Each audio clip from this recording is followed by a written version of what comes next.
ध्यान भनेको के हो त? धेरै व्यक्तिहरूले सोध्छन् ध्यान भनेको एउटा आसनमा बसेर आँखा बन्द गरेर एउटा पलेटी कसेर बसेर यसरी हात यस्तो गरेर बस्नुलाई मात्रै ध्यान भनिन्छ भन्छन्। तर वास्तविक ध्यान त्यो होइन हजुर। एउटा आसनमा बस्न त बसेको छ, तर उसको मन बाहिरी चिजमा छ भने त्यसलाई ध्यान भनिँदैन।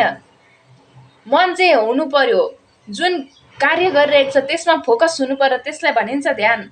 जस्तै हजुरले जब भोजन बनाउँदै हुनुहुन्छ तब हजुरको ध्यान बाहिर छ भने त्यो भोजन राम्रो बन्दैन, केही न केही कमी हुन्छ। भोजन पनि ध्यान दिएर बनाऊ भनिन्छ, फोकस हुनु पर्यो त्यसमा, त्यसलाई ध्यान भनिन्छ।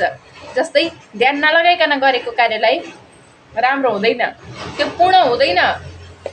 जहिले पनि ध्यान भनेको मनलाई स्थिर गरेर एकाग्रता बनाएर एक ठाउँमा बसेर गरिने कार्यलाई ध्यान भनिन्छ। त्यो केवल एक आसनमा बसेर आँखा बन्द गर्नुलाई मात्रै ध्यान भनिँदैन।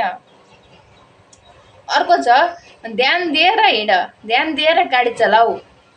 यदि तिम्रो ध्यान दिएन भने दुर्घटना पनि हुन सक्छ हो, त्यसलाई भनिन्छ ध्यान। एउटा आसनमा बस्नुलाई मात्रै ध्यान भनिँदैन।